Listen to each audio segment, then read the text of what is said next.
जय हिंद विद्यार्थी मित्रांनो, तुमचं सहर्ष स्वागत आहे आपल्या अर्हम स्टडी फॉरममध्ये. विद्यार्थी मित्रांनो, भरपूर विद्यार्थ्यांनी 10वीच्या बेसवर जे आहे ते ग्रुप डी जे 32,000 जागांसाठी जो फॉर्म आलेला आहे तो तुम्ही भरला असेल.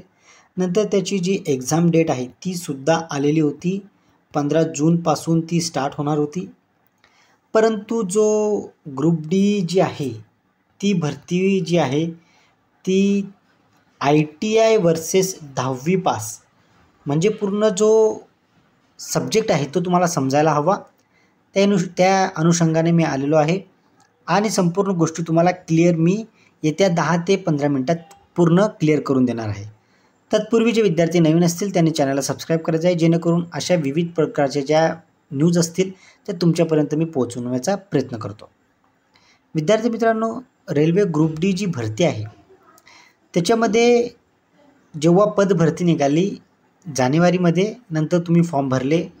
काही विद्यार्थ्यांनी 500 रुपये इतकं चलन भरलं, काही विद्यार्थ्यांनी 250 रुपये इतकं चलन भरलं. मग विद्यार्थी मित्रांनो पूर्ण फॉर्म भरले गेले. मग त्यांनी सांगितलं की 10वी आणि ITI हे दोघंही जे आहेत ते पात्र असतील 32,000 जे जागा आहेत त्यांच्यासाठी. मग हे जे ITI केलेले जे विद्यार्थी आहेत ते चालले गेले तुमचे हायकोर्ट जे आहे दिल्ली, तिथे ते चालले गेले हायकोर्ट दिल्लीमध्ये.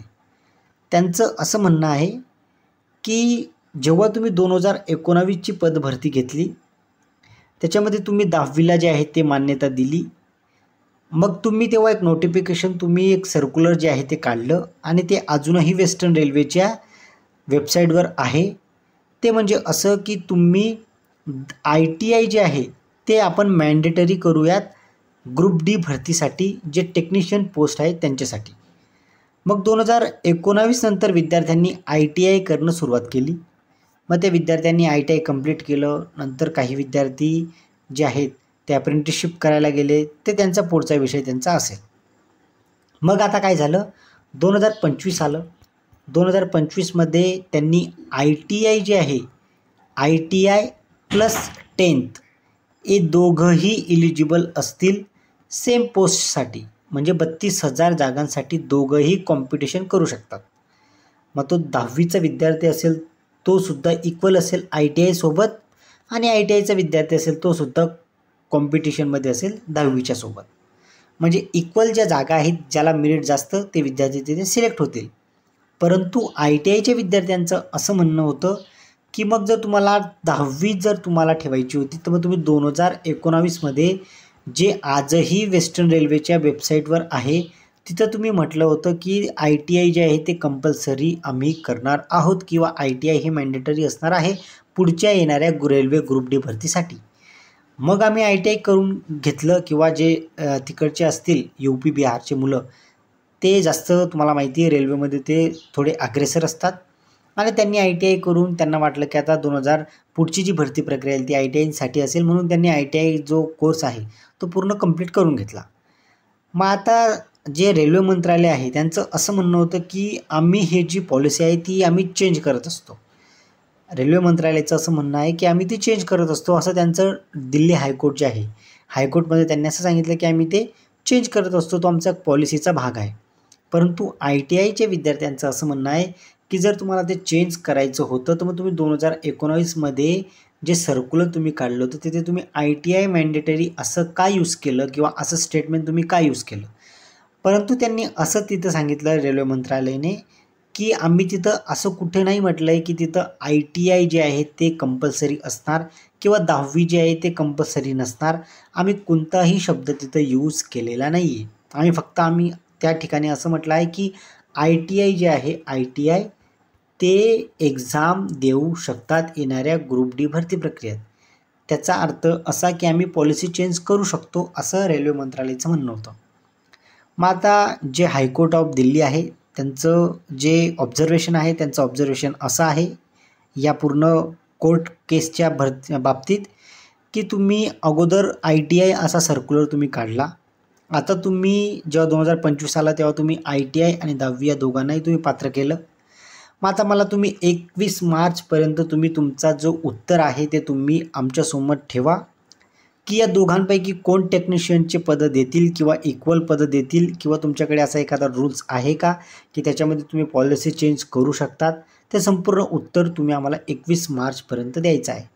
जर तुम्ही 21 मार्चपर्यंत उत्तर दिलं नाही, कारण ते असं बोलले पुढे, जर तुम्ही ते 21 मार्चपर्यंत द्या असं त्यांनी सांगितल्यावर रेल्वे मंत्रालयाने अजून वेळ मागण्याचा प्रयत्न केला. मग हायकोर्टने सांगितलं की आम्ही अजून तुम्हाला वेळ देत आहोत 21 मार्चपर्यंत. जर तुम्ही ते दिलं नाही तर 28 मार्चला निकाल जो आहे तो आम्ही देऊन देणार आहोत. मग त्यावेळेस जे आहे त्यावेळेस रेल्वे मंत्रालयाच्या वकिलांनी असं सांगितलं की आम्ही ही भरती प्रक्रिया रद्दही करू शकतो, इतके पॉवर्स आम्हाला आहेत पदभरतीबद्दल. म्हणजे याचा विद्यार्थी मित्रांनो अजून निकाल आलेला नाही आहे. ITI विद्यार्थी जे आहेत ते जल्लोष करत आहेत. 10वीचे विद्यार्थीसुद्धा कमेंटमध्ये सांगत आहेत की सर आमच्यावर अन्याय होत आहे. म्हणून विद्यार्थी मित्रांनो तुम्ही काय होऊ शकतं याच्यावर संभाव्य 2 मिनटं मी बोलू शकतो. बघा, रेल्वे मंत्रालय जे आहे, रेल्वे मंत्रालय त्यांचे जे मागचे पदभरती आहेत हे जे त्यांनी घेतलेले आहेत 20-30 वर्षा अगोदर, तुम्हाला माहिती असेल की 10वी पात्र असणारे जे आहे त्यांचे GR आहेत ते त्यांना दाखवू शकतात. ते पॉलिसी डील करणारे आहेत. रेल्वे मंत्रालय जेव्हा नोटिफिकेशन काढलं, नोटिफिकेशनमध्ये त्याने व्यवस्थित म्हटलं आहे की 10वी आणि ITI हे दोघंही असणार आहेत. त्यांनी मध्येच कुठे काही चेंज केलं नाही आहे. परंतु एक सर्क्युलर घेऊन जर ते ITI विद्यार्थी जर 10वीवाल्यांना जर रद्द करत असतील तर मग रेल्वे मंत्रालयाने जागा ज्या आहेत त्या वाढवाव्या लागतील. रेल्वे मंत्रालयाच्या हातात आहे की ते पदभरती रद्द करून नवीन पदभरतीसुद्धा काढू शकतात.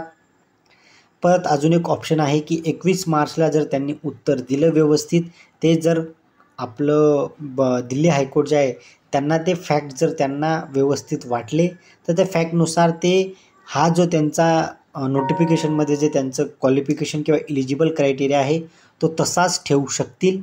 परत ते ITI सुप्रीम कोर्टमध्ये जाऊ शकतात. जर समजा ITI जर फेवरमध्ये आलं तर मग 10वीवालेसुद्धा उठू शकतात. त्यांचे चान्सेस किती आहे उठण्याचे ते माहीत नाही, परंतु तेही उठू शकतात. आता रेल्वे मंत्रालयाच्या हातात आहे 21 मार्चपर्यंत त्यांनी उत्तर दिलं पाहिजे. पॉझिटिव्ह जर आन्सर दिलं तर वेल असणार आहे. जर त्यांनी जागा वाढवल्या तरीही गुड असणार आहे.